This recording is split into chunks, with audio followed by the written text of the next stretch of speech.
Ok, entonces en Paideia pueden encontrar la dirigida número 4. En esta dirigida ya estamos entrando a modelos macroeconómicos. Las clases anteriores hemos visto las variables, las cuentas nacionales, hemos visto microfundamentos de la macroeconomía, pero recién, desde hoy día, estamos entrando a modelos macro, modelos en sí. Entonces, el primer modelo se le dice el modelo clásico, y lleva un nombre que es el modelo de precios flexibles. No me gusta ese nombre, es un poco confuso, pero así salen los libros usualmente. Pero yo usualmente le digo modelo clásico. Y se le llama el modelo clásico porque considera que en la economía hay uso pleno de los recursos o uso pleno de los factores productivos, que es lo mismo a pleno empleo.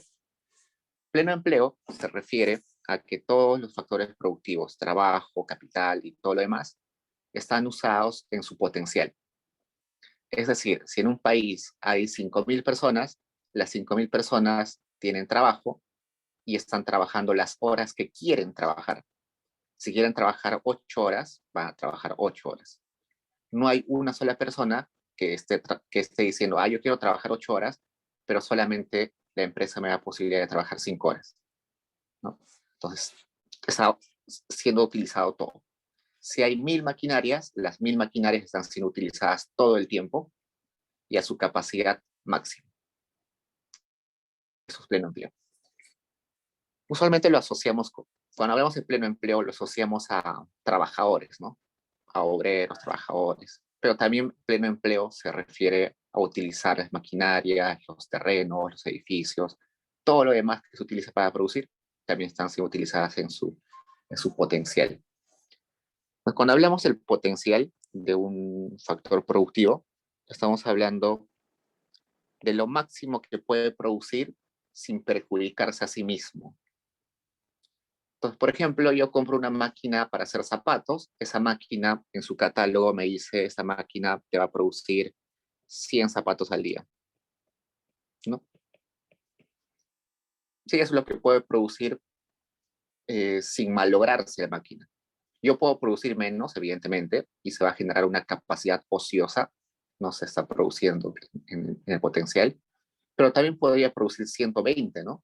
Hago funcionar la máquina de noche a doble horario, sin hacerle mantenimiento, sin cambiarle la grasa, sin hacer reparaciones, y me va a producir más del potencial.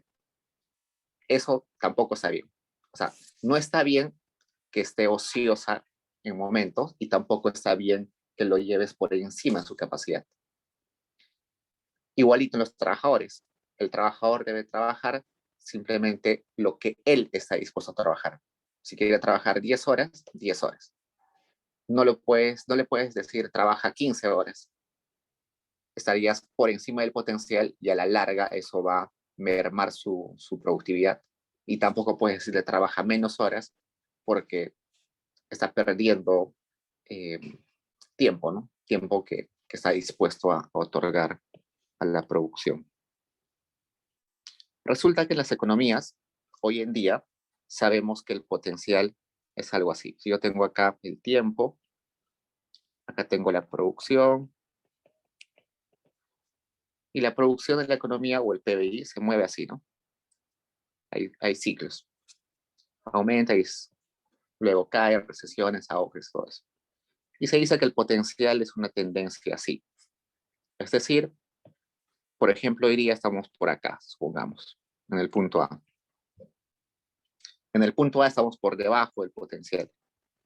El potencial, y esto es lo que vemos, lo que observamos, el rojo. Entonces, ahorita, por ejemplo, sabemos todos que hay capacidad ociosa, ¿no? Hay empresas que están cerradas, hay máquinas que no están produciendo, hay gente que está en su casa sin poder tener un empleo. Entonces estamos allá abajo, por debajo del potencial. Seguro, con el paso del tiempo, vamos a regresar al potencial y luego, seguro, los empresarios se van a emocionar un montón, van a decir, la economía se va a generar mucho, se va a reactivar rápido y ya también se van a pasar y van a empezar a producir mucho. Y cuando estén produciendo mucho, se van a dar cuenta de que han producido demasiado, tienen un stock de zapatillas, de computadoras acumulados que no pueden vender, entonces van a reducir su producción de vuelta. Entonces, así se generan los ciclos. Entonces, si se dan cuenta, los momentos en que en la vida real se materializa el potencial son muy pocos. En estos puntos azules son los momentos en donde la economía está en el potencial. Y son muy pocos, ¿no? Son esporádicos, momentáneos. Resulta que eso los clásicos no lo veían. Para los clásicos siempre estábamos en el potencial. Es decir, no habían estos ciclos. Siempre estábamos en la línea azul. Y eso tenía un montón de implicancias. ¿Por qué? Porque si pensamos que siempre estamos en el potencial, no hay necesidad de que intervenga el Estado, por ejemplo, para reactivar la economía. Si todos tienen empleo, todos trabajan lo que quieren, ¿para qué debe haber un Ministerio del Trabajo que promueva condiciones laborales? ¿Para qué debe haber un ministerio que mejore la productividad? ¿Para qué debe haber universidades públicas que generen mayor capital humano? No, no. Si todos tienen trabajo y están trabajando lo que quieren, no es necesario. ¿Para qué generar innovación si las máquinas están trabajando a su potencial? Entonces, es por eso que los clásicos creían que no debía haber intervención en el mercado. ¿Por qué? Porque simplemente todo lo que se producía se vendía, todo lo que se demandaba al final podía ser adquirido por las personas. Entonces, ese es el modelo de precios flexibles. Estamos totalmente en equilibrio. Hoy sabemos que eso no sucede, pero vamos a empezar hablando de ese caso excepcional. Es un caso utópico, ¿verdad? La pregunta uno nos dice, ¿cuál variable y en qué mercado se ajusta para asegurar el equilibrio macroeconómico si el producto se encuentra a su nivel de pleno empleo, producto potencial? Entonces resulta que si el producto, que vamos a llamar Y, que es el PBI, es el potencial, va a ser siempre constante. No, al menos en el corto plazo va a ser constante. Entonces, si en la economía, por ejemplo, hay un exceso de demanda, un exceso de oferta, no, pues, no se puede mover la producción porque la producción está fija, ¿no? Supongamos hoy en día, ¿ya? ¿Qué pasa hoy día? Si hoy día hay un montón de demanda y esa demanda supera la oferta, perdón, la oferta que es Y, que es la producción, ¿qué sucede? Las empresas dicen, ah, mira, hay un montón de demanda, entonces voy a aumentar mi producción. Aumenta su producción. Otro escenario, hay muy poca demanda de los bienes y la producción es alta. Entonces, hay muy poca gente que quiere comprar zapatillas, pero hay muchas zapatillas producidas. Entonces, ¿qué hace la empresa? Dice, ah, mira, entonces voy a reducir mi producción de zapatillas. ¿No? Eso es lo normal, lo lógico. Pero esto no puede suceder en un modelo de precios flexibles porque el Y siempre va a estar fijo. Y como el Y siempre va a estar fijo, no puede ser una variable de ajuste, sino la variable de ajuste va a ser la R, es decir, la tasa de interés. La tasa de interés.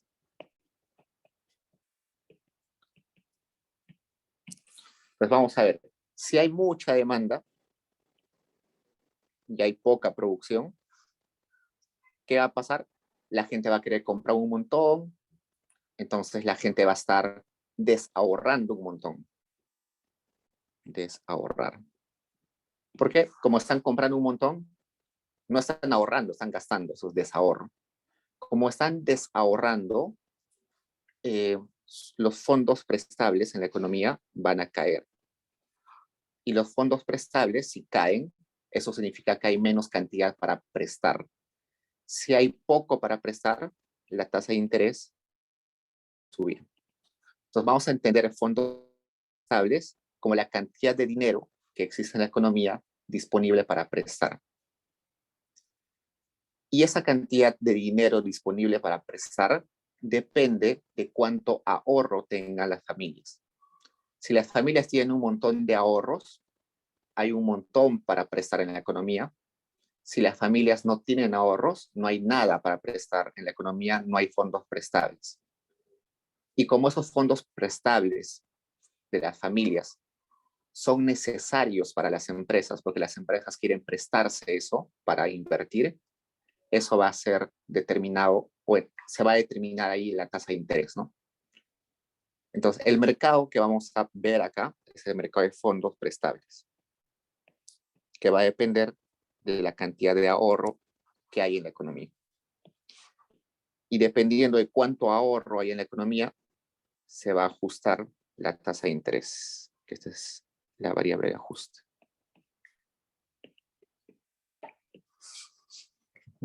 Entonces vamos a poner la demanda de fondos prestables, es lo que las empresas quieren prestarse. Las empresas y por tanto se van a prestar de las familias. Pero esto sí, sí. Y la oferta es básicamente el ahorro de las familias.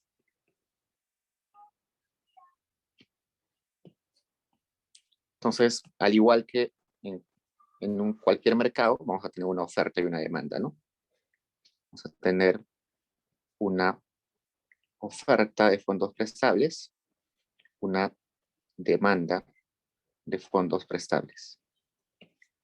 En este eje horizontal va a estar la cantidad de ahorro, la cantidad de préstamos o de fondos prestables, y del otro eje va a estar el costo o el precio de los fondos prestables.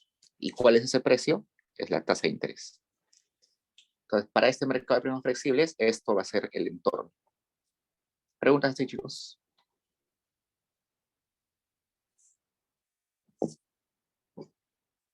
Profesor, entonces en este modelo, lo que son las políticas de expansión fiscal no existen. Exacto. Pueden, sí puedes, o sea, puedes hacerlo, pero no te va a servir de mucho. La economía va a seguir igual. Vamos a ver algún ejemplo luego. Sí puede servir, pero en el largo plazo, eso sí. Por el momento vamos a hablar solamente de corto plazo.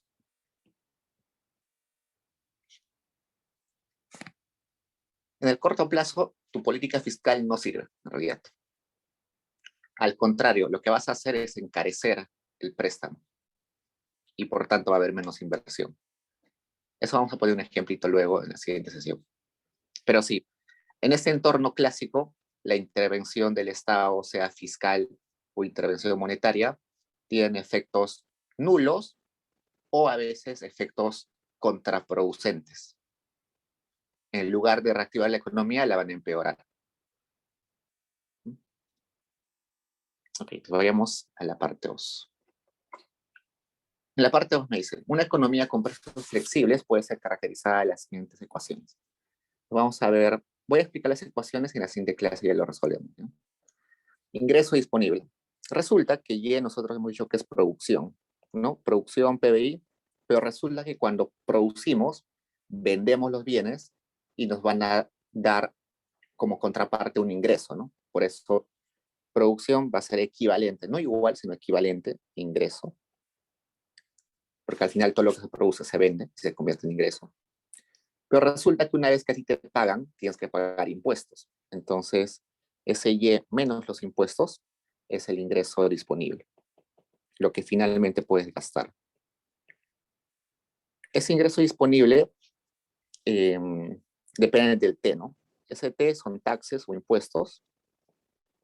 Y esos impuestos pueden ser de dos tipos. De suma fija, que es simplemente un número. Por ejemplo, el impuesto al, no sé, te dicen, cada mes tienes que pagar 500 soles. Eso es suma fija. O también puede ser en porcentaje, ¿no? Que te dicen una tasa impositiva, el 5%. Entonces, si aplicamos esta tasa impositiva acá, tendríamos Y menos el T% de mis ingresos, ¿no? Sería 1 menos T por Y. Y en la mayoría de casos vamos a utilizar impuesto en porcentaje. A veces en suma fija. ¿Qué más? Me dice inversión, consumo. Entonces resulta que el consumo es realizado por las familias. Y las familias van a tener dos componentes de su consumo. Uno, el consumo autónomo, C0, consumo autónomo, que se refiere a lo que va a consumir la familia a pesar de que no tenga ingresos. Por ejemplo, yo me quedo desempleado mañana, tengo cero de ingresos, cero de mi cuenta bancaria, no tengo nada, pero igual tengo que comer, ¿no? ¿Cómo voy a comer? No sé, iré a un comedor popular, me prestaré a mi vecino, pediré prestado a un amigo, no sé. Pero a pesar de que no tengan nada de dinero, tengo que consumir algo. A eso se refiere el consumo autónomo. El consumo que no depende de que tenga ingresos. Además de eso, hay un C1 que se llama la propensión marginal a consumir. Marginal a consumir, que está entre 0 y 1. Es decir, es un porcentaje. Entonces me está diciendo que de mi ingreso disponible, yo voy a consumir un porcentaje. Entonces, 1 menos C1, que es lo que resta, sería la propensión marginal al ahorro, ¿no? Entonces, mi ingreso disponible lo puedo separar en dos cosas, en ahorrar o en consumir. Por ejemplo, en el Perú, este C1 en promedio es 80%. La gente en promedio, 80% de sus ingresos lo gasta en consumo. En Estados Unidos es 20%. La gente solamente gasta 20% en consumo y el resto lo ahorra, el 80% lo ahorra. Pues depende de cada país, de cada persona, de los hábitos, ¿no? Hay gente que apenas recibe su sueldo, se lo gasta todo, ¿no? Y hay gente que ahorra un montón. ¿Qué más? Luego la inversión, que es el gasto que realizan las empresas, también depende de dos cosas. Del I0, que es la inversión autónoma, es la inversión que las empresas harían a pesar de no estar produciendo, que no depende del momento de la economía, inversión autónoma. Por ejemplo, siempre tienen que pagar alquileres, tienen que pagar personal de seguridad, siempre tienen que pagar algunos impuestos, a pesar que están sin producir, a pesar que estemos en una época de vacas flacas, no importa, igual tienen que gastar, ¿no?, algo. Y además depende de la tasa de interés. Resulta que si la tasa de interés es baja, el crédito, el crédito es barato. Y como es barato, las empresas van a sacar un montón de crédito para invertir. Si la tasa de interés es alta, sale muy caro endeudarse y por tanto van a invertir menos. Por eso es que ponemos un signo negativo adelante, porque hay una relación inversa. Alto interés, baja inversión. Bajo interés, alta inversión, ¿no? Y aparte de eso se le pone un I1, que se le va a llamar sensibilidad. Bueno, en cada libro le ponen un nombre distinto. Yo le pongo sensibilidad de la inversión ante cambios en la tasa de interés. Supongamos que ese R, perdón, que ese I1 es 0. Si es 0, resultaría que la inversión no depende de la tasa de interés, ¿no? Entonces es no sensible, es insensible. La inversión es insensible a cambios en la tasa de interés. Por ejemplo, esos son empresas de inversiones muy largas. Una minera, por ejemplo, cuando agarra una concesión, tiene que producir su mina, ¿no? Y producir una mina demora 5 o 6 años. Después de los 5 o 6 años, recién va a empezar a tener ventas, a sacar metales y venderlos. Entonces, a esta empresa no le interesa mucho la tasa de interés de corto plazo. Más bien lo que le está interesando es cuánto va a ser la producción o la demanda de metales en el largo plazo. Entonces, por ejemplo, para las empresas mineras, la tasa de interés es casi insignificante, no les importa mucho, ¿no? Pero, por ejemplo, en empresas que viven del día a día, esta sensibilidad va a ser grande, muy alta. Supongamos que yo compro y vendo automóviles Y para hacer eso tengo que sacar créditos todo el tiempo, ¿no? Hoy día quiero comprar un auto y saco un crédito, lo voy a refaccionar y lo voy a vender en una semana. Y eso hago todo el tiempo, ¿no? Saco crédito, compro un carro, lo refacciono, lo vendo. Entonces todo el tiempo estoy como que prestándome plata del banco y de eso depende mi negocio. Entonces, para esa persona, por ejemplo, esa tasa de interés va a ser muy sensible para su actividad.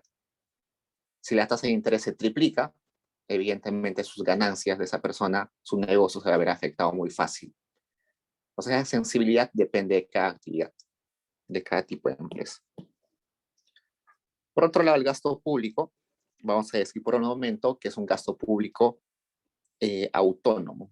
G0 va a ser gasto público autónomo.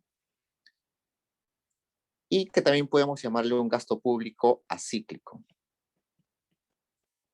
¿Por qué acíclico? Porque ese gasto no depende del ciclo económico. Es decir, estemos en auge, estemos en recesión, estemos quebrados, vamos a gastar siempre lo mismo desde el Estado. Un gasto público contracíclico es, por ejemplo, que sea G0 menos G1Y. Un gasto procíclico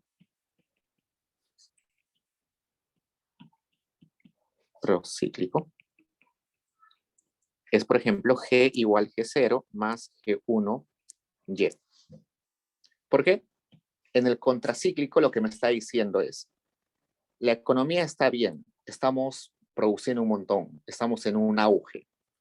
Por tanto, el gobierno va a gastar menos, ¿no? Va bien a la economía, el gobierno gasta menos. En el procíclico lo que me está diciendo es, la economía está bien, estamos produciendo un montón y el gobierno va a gastar más. ¿Cuál es lo que se aplica hoy en día en el Perú? Es este contracíclico, ¿no? Ahorita estamos en recesión, la economía está paralizada todavía. ¿Qué hace el Estado? Gasta un montón, ¿no? Bonos, reactiva Perú, no sé, inversión en infraestructura. Eso es lo que hace el Perú, ¿no? Hoy en día, contracíclico. Hasta antes del 2008, lo que hacía el Perú era el procíclico. Si ustedes se dan cuenta, lo intuitivo está bien lo que hacemos hoy día, ¿no? Que sea contracíclico. Porque si los inversionistas están desanimados, las familias están sin disposición a gastar, el único agente económico en la economía que puede reactivar la economía es el Estado. Entonces está genial que sea contracíclico. ¿Por qué? Porque en épocas de vacas flacas, el Estado ahorra y cuando estemos en recesión, el Estado gasta todo lo que ahorra para reactivar la economía. Pero hasta hace algunos años, como les dije, 2008 antes, era todo lo contrario. ¿Por qué? Porque teníamos esa visión de que el país era como una familia, ¿no? En una familia, cuando el padre de familia se queda sin dinero, todos se ponen a gastar menos, ¿no? A comprar cosas de menos valor, a ahorrar. Y cuando el padre de familia le ascienden de puesto de trabajo, todos empiezan a gastar más, ¿no? Entonces teníamos una visión entendiendo al Perú de que era como una familia, pero no funcionó. Entonces, esto de procíclico lo que hacía era hacer todo lo contrario, acentuaba la crisis. Estamos en crisis, entonces no, los inversionistas no gastaban, las familias no tenían para gastar y el gobierno encima tampoco gastaba, se ponía a ahorrar. Entonces, peor, se acrecentaba la crisis. Pero ya hemos aprendido que así no se trabaja. Pero en los ejercicios, en ese curso les puede venir cualquiera de los tres, ¿no? Un acíclico, contracíclico, un procíclico. Usualmente vamos a utilizar el acíclico para simplificar la matemática. Va a ser mucho más fácil la matemática con eso. ¿Hasta ahí pregunta, chicos?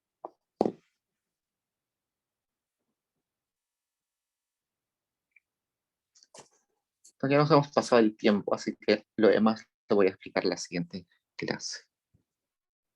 Duras. Ok, chicos, ya les cierro 10 minutos. Seguro ya quieren ir a almorzar. Nos vemos, cuídense. Gracias, profe. Hasta luego. Gracias, profe.